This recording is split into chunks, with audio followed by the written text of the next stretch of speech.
Chapter 28. In those days the Philistines gathered their forces for war, to fight against Israel.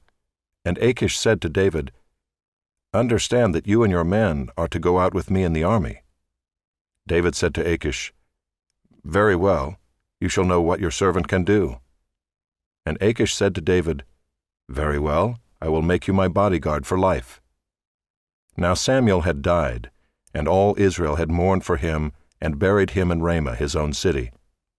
And Saul had put the mediums and the necromancers out of the land. The Philistines assembled and came and encamped at Shunem. And Saul gathered all Israel, and they encamped at Gilboa. When Saul saw the army of the Philistines, he was afraid, and his heart trembled greatly. And when Saul inquired of the Lord did not answer him, either by dreams, or by Urim, or by prophets. Then Saul said to his servants, "Seek out for me a woman who is a medium, that I may go to her and inquire of her." And his servants said to him, "Behold, there is a medium at Endor."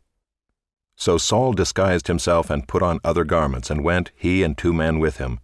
And they came to the woman by night.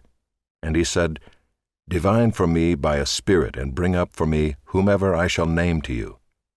The woman said to him, "Surely you know what Saul has done, how he has cut off the mediums and the necromancers from the land. Why then are you laying a trap for my life to bring about my death?" But Saul swore to her by the Lord, "As the Lord lives, no punishment shall come upon you for this thing." Then the woman said, "Whom shall I bring up for you?" He said, "Bring up Samuel for me." When the woman saw Samuel, she cried out with a loud voice. And the woman said to Saul, "Why have you deceived me? You are Saul." The king said to her, "Do not be afraid. What do you see?" And the woman said to Saul, "I see a god coming up out of the earth." He said to her, "What is his appearance?" And she said, "An old man is coming up, and he is wrapped in a robe." And Saul knew that it was Samuel, and he bowed with his face to the ground, and paid homage. Then Samuel said to Saul, "Why have you disturbed me by bringing me up?" Saul answered, "I am in great distress, for the Philistines are warring against me, and God has turned away from me, and answers me no more, either by prophets or by dreams. Therefore I have summoned you to tell me what I shall do." And Samuel said, "Why then do you ask me, since the Lord has turned from you and become your enemy? The Lord has done to you as he spoke by me, for the Lord has torn the kingdom out of your hand, and given it to your neighbor David.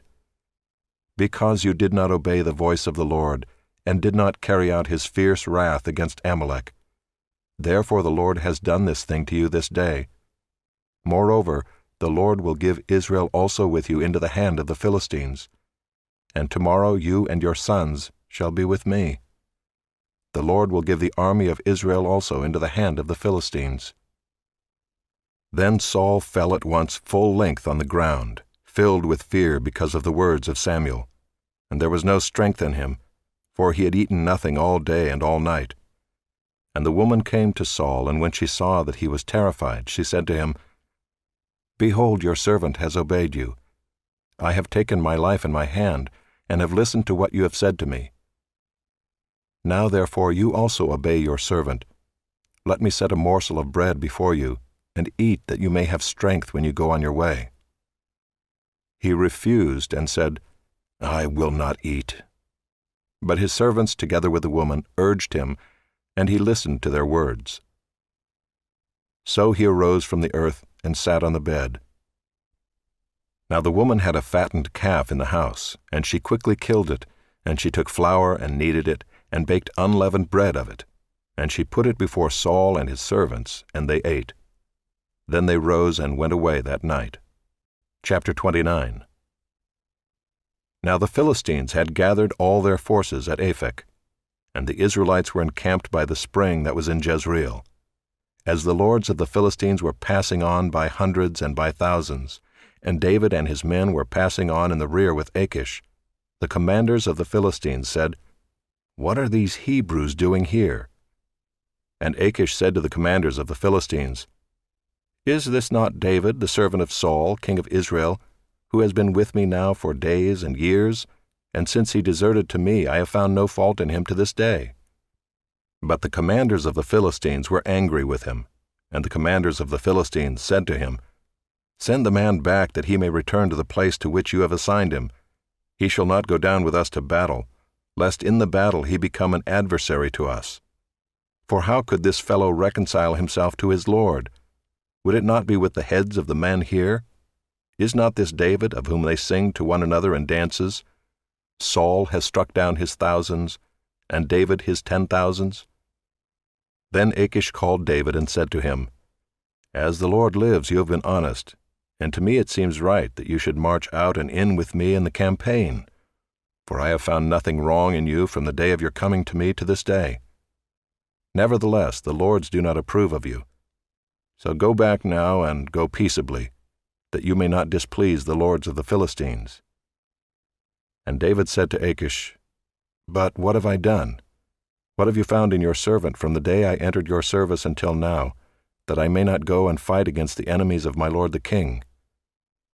And Achish answered David and said, "I know that you are as blameless in my sight as an angel of God. Nevertheless, the commanders of the Philistines have said, 'He shall not go up with us to the battle.' Now then, rise early in the morning with the servants of your lord who came with you, and start early in the morning and depart as soon as you have light." So David set out with his men early in the morning to return to the land of the Philistines. But the Philistines went up to Jezreel. Chapter 30. Now when David and his men came to Ziklag on the third day, the Amalekites had made a raid against the Negeb and against Ziklag. They had overcome Ziklag and burned it with fire, and taken captive the women and all who were in it, both small and great. They killed no one, but carried them off and went their way. And when David and his men came to the city, they found it burned with fire, and their wives and sons and daughters taken captive. Then David and the people who were with him raised their voices and wept until they had no more strength to weep. David's 2 wives also had been taken captive, Ahinoam of Jezreel, and Abigail the widow of Nabal of Carmel. And David was greatly distressed, for the people spoke of stoning him, because all the people were bitter in soul, each for his sons and daughters. But David strengthened himself in the Lord his God. And David said to Abiathar the priest, the son of Ahimelech, "Bring me the ephod." So Abiathar brought the ephod to David. And David inquired of the Lord, "Shall I pursue after this band? Shall I overtake them?" He answered him, "Pursue, for you shall surely overtake, and shall surely rescue." So David set out and the 600 men who were with him, and they came to the brook Bezor, where those who were left behind stayed.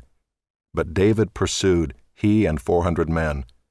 200 stayed behind, who were too exhausted to cross the brook Bezor. They found an Egyptian in the open country and brought him to David, and they gave him bread, and he ate. They gave him water to drink, and they gave him a piece of a cake of figs and 2 clusters of raisins. And when he had eaten, his spirit revived, for he had not eaten bread or drunk water for 3 days and 3 nights. And David said to him, "To whom do you belong, and where are you from?" He said, "I am a young man of Egypt, servant to an Amalekite, and my master left me behind because I fell sick 3 days ago. We had made a raid against the Negeb of the Kerethites and against that which belongs to Judah, and against the Negeb of Caleb, and we burned Ziklag with fire." And David said to him, "Will you take me down to this band?" And he said, "Swear to me by God that you will not kill me or deliver me into the hands of my master, and I will take you down to this band." And when he had taken him down, behold, they were spread abroad over all the land, eating and drinking and dancing, because of all the great spoil they had taken from the land of the Philistines and from the land of Judah. And David struck them down from twilight until the evening of the next day, and not a man of them escaped, except 400 young men, who mounted camels and fled. David recovered all that the Amalekites had taken, and David rescued his 2 wives. Nothing was missing, whether small or great, sons or daughters, spoil or anything that had been taken.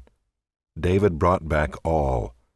David also captured all the flocks and herds, and the people drove the livestock before him, and said, "This is David's spoil." Then David came to the 200 men who had been too exhausted to follow David, and who had been left at the brook Bezor. And they went out to meet David and to meet the people who were with him. And when David came near to the people, he greeted them. Then all the wicked and worthless fellows among the men who had gone with David said, "Because they did not go with us, we will not give them any of the spoil that we have recovered, except that each man may lead away his wife and children and depart." But David said, "You shall not do so, my brothers, with what the Lord has given us. He has preserved us and given into our hand the band that came against us. Who would listen to you in this matter? For as his share is who goes down into the battle, so shall his share be who stays by the baggage. They shall share alike." And he made it a statute and a rule for Israel from that day forward to this day. When David came to Ziklag, he sent part of the spoil to his friends, the elders of Judah, saying, "Here is a present for you from the spoil of the enemies of the Lord." It was for those in Bethel, in Ramoth of the Negeb, in Jatir, in Aurora, in Siphmoth, in Eshtemoa, in Rachel, in the cities of the Jerahmeelites, in the cities of the Kenites, in Hormah, in Boration, in Athek, in Hebron, for all the places where David and his men had roamed. Chapter 31. Now the Philistines fought against Israel, and the men of Israel fled before the Philistines, and fell slain on Mount Gilboa. And the Philistines overtook Saul and his sons, and the Philistines struck down Jonathan and Abinadab and Malchishua, the sons of Saul. The battle pressed hard against Saul, and the archers found him, and he was badly wounded by the archers. Then Saul said to his armor-bearer, "Draw your sword and thrust me through with it, lest these uncircumcised come and thrust me through and mistreat me." But his armor-bearer would not, for he feared greatly. Therefore Saul took his own sword and fell upon it. And when his armor-bearer saw that Saul was dead, he also fell upon his sword and died with him. Thus Saul died, and his 3 sons, and his armor-bearer, and all his men on the same day together. And when the men of Israel who were on the other side of the valley and those beyond the Jordan saw that the men of Israel had fled, and that Saul and his sons were dead, they abandoned their cities and fled. And the Philistines came and lived in them. The next day, when the Philistines came to strip the slain, they found Saul and his 3 sons fallen on Mount Gilboa. So they cut off his head and stripped off his armor, and sent messengers throughout the land of the Philistines, to carry the good news to the house of their idols and to the people. They put his armor in the temple of Ashtaroth, and they fastened his body to the wall of Bethshan. But when the inhabitants of Jabesh-Gilead heard what the Philistines had done to Saul, all the valiant men arose and went all night, and took the body of Saul and the bodies of his sons from the wall of Bethshan, and they came to Jabesh and burned them there. And they took their bones and buried them under the tamarisk tree in Jabesh, and fasted 7 days.